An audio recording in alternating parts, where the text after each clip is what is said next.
નવનીતભાઈનો કાગળ હવે આવ્યો. બગદાણાની ઘટના, નવનીતભાઈની એફઆઈઆર છે મારા હાથમાં. આ એફઆઈઆરમાં નવનીતભાઈ જે છે એ ફરિયાદી છે. હવે એની હું ફરિયાદ વાંચું છું. કેવી રીતે આરોપીઓને લાભ મળે, આરોપીઓ છૂટી જાય, જામીન જલ્દી થઈ જાય, સજા ન થાય, જે દિવસે કેસ હાલે ત્યારે નિર્દોષ છૂટી શકે, પાસા ન થાય, આવું બધું બધી કાળજી પોલીસ અને કેટલાક ભાજપના નેતાઓ દ્વારા ગુજરાતમાં ગમે ત્યાં રાખવામાં આવતી હોય છે. આ તો મેં તમને મોરબીની, દાહોદની, પાલનપુરની, અમરેલીની ઘટનાઓ કીધી. આ બગદાણાની ઘટના. બગદાણાના કિસ્સામાં શું થયું કે આખો સમાજ આવ્યો, સમાજના આગેવાનો, રાજ્યના મંત્રીઓ, કેન્દ્રના મંત્રીઓ, કેબિનેટ મંત્રીઓ, સાંસદો બધા જ આવ્યા. તો અવડા મોટા નેતાઓને પણ ભાજપની સરકાર અને કેટલાક ટોમી અધિકારીઓ છેતરી ગયા, ખુલ્લેઆમ છેતરી ગયા અને આરોપીઓને ડિસ્કાઉન્ટ આપવામાં આવ્યું. નવનીતભાઈએ લખાયું, નવનીતભાઈ જે વિડીયોમાં બોલ્યા એ વિડીયોમાં એવું બોલે છે કે ભાઈ એને પહેલા જયરાજનો ફોન આવ્યો, પછી બીજા એક બે વ્યક્તિનો ફોન આવ્યો, ત્રીજાનો ફોન આવ્યો અને પછી રાત્રે આ માથાકૂટની ઘટના બની. હવે અહીંયા જ્યારે એફઆઈઆર લખી છે એ એફઆઈઆરને આપણે વાંચીએ તો ખબર પડે કે પોલીસે ઘટના, માનો કે જયરાજે માર્યો છે, મરાયો છે, નથી મરાયો, એ તો તપાસનો વિષય છે. સરકારને એસઆઈટી ફેસઆઈટી બધું થયું છે, પણ કાગળ ઉપર જે પોલીસે લખ્યું છે એ પ્રમાણે કલમ તો નાખવી જોઈએ કમસે કમ. તમે કલમ જ સાચી નહીં નાખો તો કોઈ દિવસ સાચી તપાસ નહીં થાય. એસઆઈટી બનાવો કે આખી એબીસીડી બનાવો, જ્યારે તમારા કાગળમાં તમે ઈરાદાપૂર્વક 3-4 કલમ ઓછી લખી છે. એક તો દરેક વખતે ગુજરાતમાં એવું થાય છે કે ફરિયાદી જે ફરિયાદ લખાવે એ પોલીસ નહીં લખે, પોલીસ એની રીતે લખશે. તમે એમ કહો કે મને માર્યો, મારા ખિસ્સામાંથી આ કરી લીધું, મારો હાથ તોડ નાખ્યો, તો પોલીસ એમ કહેશે એવું નહીં લખાવવાનું, મને ગાળો દીધી એવું લખાવો ખાલી. તમે એમ કહેશો કે ભાઈ મારી પાસેથી પૈસા માંગ્યા તો પોલીસ ના પાડશે, એવું નહીં લખાવવાનું. તમે એમ કહેશો કે ફલાણા ભાઈનું નામ લખો તો પોલીસ કહેશે ના, નામ નથી લખવાનું, તમે એમ નામ ખાલી અમે પાછળથી નામ ઉમેરી દઈશું. એટલે કોઈ પણ એફઆઈઆર જે લખાય છે એ ફરિયાદી સાથે જે ઘટના બની છે એ ઘટનાની એફઆઈઆર નથી હોતી. ફરિયાદી સાથે ધારો કે આટલી ઘટના બની હોય તો પોલીસ આટલી જ લખે એફઆઈઆરમાં, આટલું નથી લખતા. પણ આટલું લખ્યું હોય, ધારો કે આટલી ઘટના નવનીતભાઈ સાથે બની, પોલીસે કાગળ ઉપર આટલી જ લખી, તો એ જે આટલી લખી છે હું વાંચું તો એમાં એવું લખ્યું છે કે આજ રોજ તારીખ ફલાણીના રોજ રાતના 1:30 વાગ્યાની આસપાસ હું, મારા દીકરાનો મને ફોન આવ્યો, એવું લખ્યું છે. નવનીતભાઈને એના દીકરાનો ફોન આવ્યો અને એના દીકરાએ એને એવું કીધું એફઆઈઆર પ્રમાણે.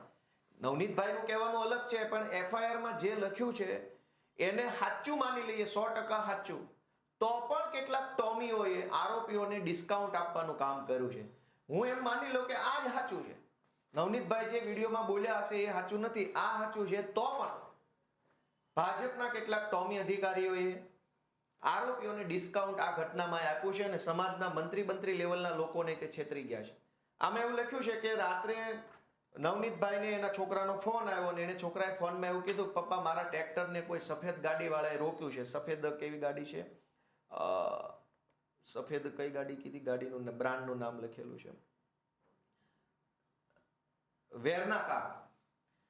કોઈ વેરના કારે મારું ટ્રેક્ટર રોક્યું છે અને મારી પાસેથી કાગળ માગે છે. એટલે નવનીતભાઈ એનો છોકરો જ્યાં હતો ત્યાં ટુ વ્હીલ લઈને જાય છે, એવું એફઆઈઆરમાં લખ્યું છે. ત્યાં ટુ વ્હીલ લઈને ગયા તો ત્યાં વેરના કાર નથી, પણ એનો છોકરો ઊભો છે, એવું એફઆઈઆરમાં લખ્યું છે. પછી છોકરાને પૂછે છે તો છોકરો એવું કહે છે કે ભાઈ એ વેરના કાર તો અહીંથી આમ જતી રહી. તો નવનીતભાઈ એવું નક્કી કરે છે એફઆઈઆર પ્રમાણે, કેમ કે ઘટના આટલી છે પણ પોલીસે આટલી લખી છે, એ આટલી લખી એની ઉપર ચર્ચા કરીએ. જેથી હું, હવે નવનીતભાઈના શબ્દો છે, જે પોલીસે આટલામાંથી આટલું કર્યું એ શબ્દો, જેથી હું, એનો છોકરાએ એવું કીધું કે ભાઈ ગાડી તો અહીંથી નીકળી ગઈ છે, અહીંયા કઈ ગાડી છે નહીં, તો ત્યાર પછી હું એ 4 વ્હીલની પાછળ મારી મોટરસાયકલ લઈને એકલો નીકળેલ. આ શબ્દો સાંભળજો ફરીથી.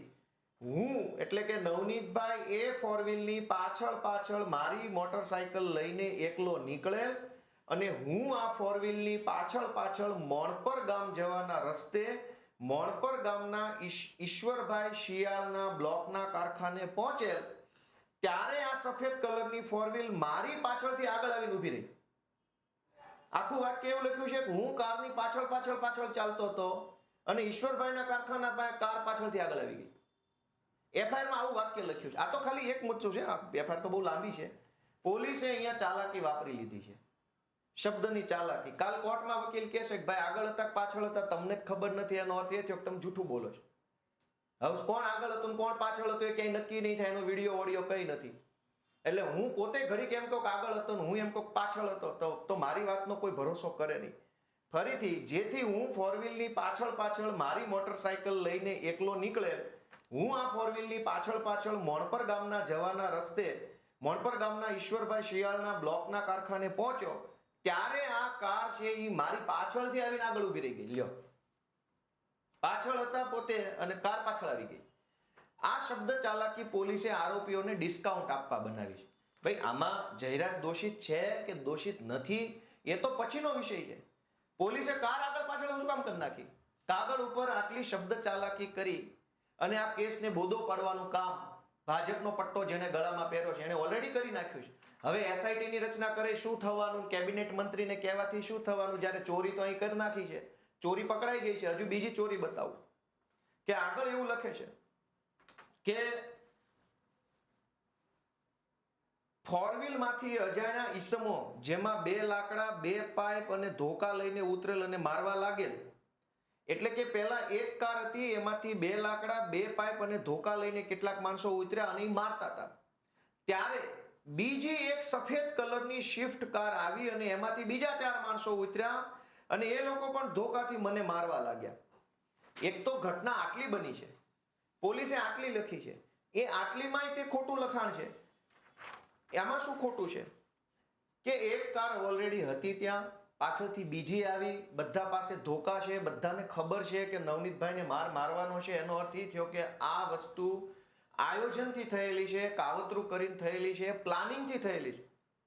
પણ નવનીતભાઈની એફઆઈઆરમાં આયોજનની, કાવતરાની, પ્લાનિંગની કલમ પોલીસે નાખી નથી આરોપીઓને ડિસ્કાઉન્ટ આપવા માટે જામીનનું.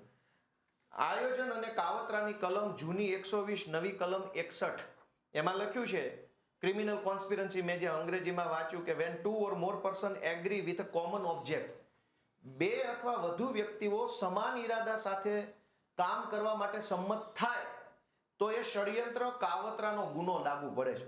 પણ નવનીતભાઈની આખી એફઆઈઆરમાં પોલીસે આરોપીઓને ડિસ્કાઉન્ટ આપ્યું છે કલમ નંબર 61 નું કે ભાઈ તે કોઈ કાવતરું નથી કર્યું, આ તો અચાનક બનેલી ઘટના છે. 2 ફોર વ્હીલ લઈને ધોકા લઈને મારવા આવવું હોય તો એનું આયોજન જ કરવું પડે, એનું પ્લાનિંગ જ કરવું પડે, એના માટે ફોન કર્યા હોય, મેસેજ કર્યા હોય, રૂબરૂ મળ્યા હોય, તો તારી ગાડી ક્યાં ઊભી રહેશે, મારી ક્યાં ઊભી રહે, બધું જ થયું હોય. પણ પોલીસે એ આખા કાવતરા, ષડયંત્ર, આયોજનની બાબતને એફઆઈઆર માંથી હટાવી દીધી છે. કોઈ ભાઈ જયરાજ આરોપી છે કે નહીં તો પછીની વાત છે. પહેલા તો આ 6 જણા આવ્યા, એને ષડયંત્ર તો કર્યું, કાવતરું તો કર્યું, ક્યાંક બેસીને મીટિંગ તો કરી, એ ઘટના આખી એફઆઈઆર માંથી હટાવી દીધી છે. હવે હર્ષ સંઘવીએ કીધું કે ભાઈ એસઆઈટી ની રચના કરશું. શું એસઆઈટી કરશો તમે? જ્યારે એફઆઈઆર તો આરોપીને ડિસ્કાઉન્ટ આપવાની કરી છે. આપણે એમ માની લઈએ કે જે 6 લોકો વિડીયોમાં દેખાય છે એટલા જ ગુનેગાર છે, બીજું કોઈ આમાં ગુનેગાર નથી. તો પણ પોલીસે આરોપીને ડિસ્કાઉન્ટ કેમ આપ્યું? આની અંદર એક તો કાવતરાની કલમ નથી લખી નવનીતભાઈની ઘટનામાં. બીજું, કાયદામાં એક કલમ છે 34 નંબરની જૂની કલમ છે, એની નવી કલમ છે 3 ની પેટા કલમ 5. આ બહુ ઇન્ટરેસ્ટિંગ કલમ છે, આ જાણવા જેવો વિષય છે કે પોલીસ કેવી રીતે દરેક ઘટનામાં ગુનેગારોને ડિસ્કાઉન્ટ આપે છે. અંગ્રેજીમાં હું વાંચું છું કલમ 3 ની પેટા કલમ 5 એટલે કે 3(5). When a criminal act is done by several persons in furtherance of the common intention of all, each of such persons is liable for that act in the same manner as if it were done by him alone. શુદ્ધ ગુજરાતીમાં સૌનો સમાન ઈરાદો. કાયદામાં 2 બાબત છે. ગોપાલભાઈ છે એ રમેશભાઈને મારવા જાય છે, કાર લઈને રસ્તામાં નીકળ્યા તો રસ્તામાં એનો ભાઈબંધ સુરેશ ઊભો હતો. તો ગોપાલભાઈ કીધું કે ભાઈ સુરેશ આવીને ગાડીમાં બેસી જાય ને આપણે 2 ભાઈ એક ચક્કર મારતા આવીએ. સુરેશને નથી ખબર કે ગોપાલભાઈ મારવા જાય છે અને ગોપાલભાઈ ત્યાં ગાડી ઊભી રાખીને પેલાને માર્યો. પેલા એફઆઈઆર લખાવી કે ગોપાલ ને સુરેશ બેય આવીને મને માર્યો. પણ વાસ્તવિકતા શું હતી કે સુરેશને તો કઈ ખબર જ નથી, એ તો ભૂલથી ગાડીમાં બેસી ગયો પણ બની ગયો આરોપી. તો આ કલમ એવું કહે છે કે એક કરતા વધુ વ્યક્તિઓ ભેગા મળીને પોતાનો સમાન ઈરાદો પાર પાડવા માટે કોઈ કૃત્ય કરે તો એ ગંભીર ગુનો બની જાય છે. કલમ 3 ની પેટા કલમ 5. હવે આ ઘટનામાં 4-5 લોકો બે ગાડી ભરીને માર મારવા આવ્યા તો બધાને ખબર જ હતી કે માર મારવા જઈએ છે. બધાનો ઈરાદો માર મારવાનો હતો, બધાનો ઈરાદો તે પોતાની દમ બતાવવાનો હતો. તો પોલીસે બધાનો એક સમાન ઈરાદો હતો, બધા માર મારવા જ આવ્યા હતા. કોઈ ભૂલથી નહોતું આવી ગયું, કોઈ અજાણતા નહોતું આવ્યું, બધા ગુનેગારો છે, બધાનો ઈરાદો ખરાબ હતો. ઈ કલમ નવનીતભાઈના કેસમાં લગાવી નથી, કલમ 3 ની પેટા કલમ 5, જૂની કલમ 34. શું કામ? તો કે કોર્ટની અંદર આ કેસ જ્યારે જામીનમાં જાય, સજામાં જાય, ત્યારે આરોપીને ડિસ્કાઉન્ટ મળે કે આવું બધું નથી એટલે આરોપી નિર્દોષ છૂટી જાય. અત્યારે ભલે ન્યાય અપાવું, સમાજ ભેગો થયો, મંત્રી સંત્રી આવી ગયા, પણ આવું તો હર્ષસંઘવીને ન ખબર હોય, અથવા એને ખબર હોય પણ એ કહેશે નહીં. સમાજના કદાવર આગેવાનોને છેતરે છે ભાજપની સરકાર કે તમારી પોલીસે આરોપીને ડિસ્કાઉન્ટ આપ્યું છે. ષડયંત્રની કાવતરાની કલમ નથી લખી, એ ઘટના આખી ચુકાવી દીધી છે. તમામનો ઈરાદો સમાન હતો, નવનીતભાઈને માર મારવાનો, એ કલમ પણ નથી લખી. બીજું, કાયદામાં એક કલમ છે સહ આરોપીની, મેં તમને હમણાં સમજાવ્યું કે છુપો આરોપી કે જે ઘટના સ્થળે ન હોય અને એક સહ આરોપી ઘટના સ્થળે હાજર હોય, ત્યાં પોતે ઊભો હોય, મારતો હોય, કેમેરાથી વિડીયો ઉતારતો હોય, કંઈ પણ કરતો હોઈ શકે. કલમ 54 છે. આ આખામાં ક્યાંય કલમ 54 લગાવેલી નથી. શું કામ? આરોપીને ડિસ્કાઉન્ટ આપવામાં આવ્યું છે ભાજપ સરકાર તરફથી. હવે સમાજ તો ન્યાયની માંગણી કરે છે, ન્યાય આપો, સમાજ ભેગો થઈ ગયો છે, મંત્રી સંત્રી તંત્રી ભારે ભારે કદાવર નેતા આવી ગયા છે, પણ પોલીસે તો આરોપીને ડિસ્કાઉન્ટ આપી દીધું છે. હવે એસઆઈટી ની રચના થઈ, બહુ તો શું થશે? પાયલ ગોટીના કેસમાં એસઆઈટી થઈ, છેલ્લે કઈ ફાંસી થઈ ગઈ, મોરબી કાંડમાં એસઆઈટી થઈ, રાજકોટ અગ્નિકાંડમાં એસઆઈટી થઈ. દરેક ઘટનામાં ભાજપ વાળા ગુનેગારોને, ગુંડા બદમાશોને ડિસ્કાઉન્ટ આપે છે. નવનીતભાઈની ઘટનામાં પણ 3 કલમ ઓછી લગાવી અને આરોપીને પોલીસ તરફથી ડિસ્કાઉન્ટ આપવામાં આવ્યું છે. અને ચોથી આઈટી એક્ટની કલમ લાગી નથી. વિડીયો ઉતાર્યો, એ વિડીયો વાયરલ કર્યો, તો એ તો આઈટી એક્ટની કલમ પ્રમાણે તમે કોઈ પણ વિડીયો વાયરલ કરો, ભાજપનો કોઈ વિડીયો બનાવીને ફેસબુકમાં લગાવો તો સાયબર ક્રાઇમ મુજબ અપરાધ થઈ જાય છે. તો કોઈને માર મારતો વિડીયો જે છે એ અપરાધ કેમ ન બને?